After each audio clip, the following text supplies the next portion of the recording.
I used to be a competitive cross-country skier. I used to be on the Canadian national cross-country ski team, and that was kind of the big thing in my life. You'll have to work hard to get past skiers like Lars Taylor in the 10K Classic. The pride of Vernon, BC is the '89 junior champion. Lars Taylor is known as a speed merchant, the former Canadian junior racing in Europe, right up to world championship level. Would have been my first Olympics. And I had a mountain bike accident and busted my back. That led to 6 months worth of rehab. I actually met Lars when I was his physiotherapist when Lars was first injured, and we remained friends, and obviously we got on very well, and here we are today. We're married, so that's kind of how I met Lars.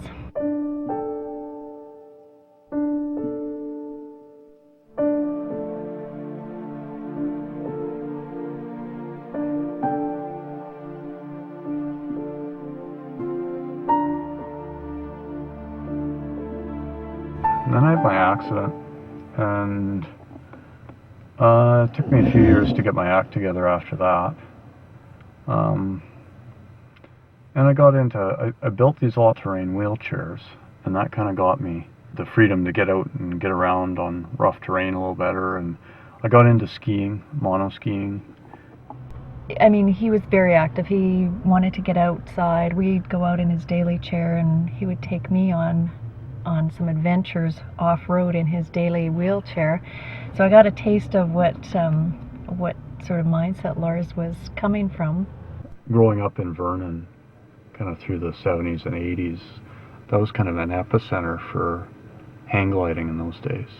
And I was still deciding between even hang gliding and paragliding, but the idea of being able to move my own equipment around and everything in paragliding really appealed.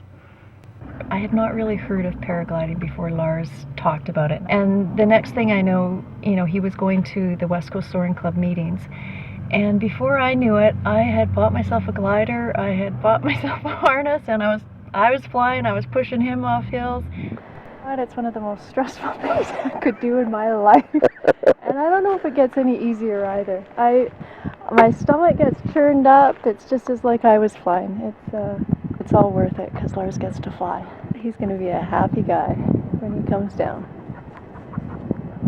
And you know what? Once he's up there, he's just like every other pilot. There's no restrictions for him.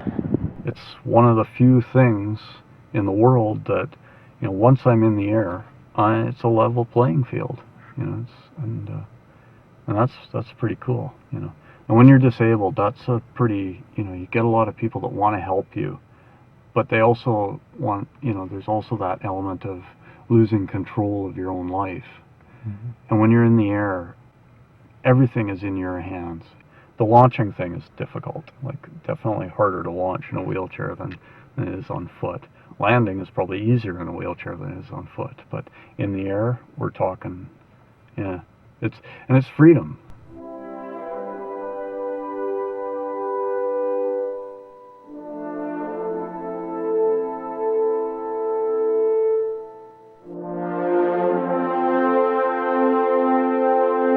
There's something in me that makes me do these things. That's when I'm truly happy to the depths of my soul, kind of thing. When I'm up high and there's good lift and you can look down and you get that feeling of superiority like the eagles must feel, and you just, everything's right about that moment.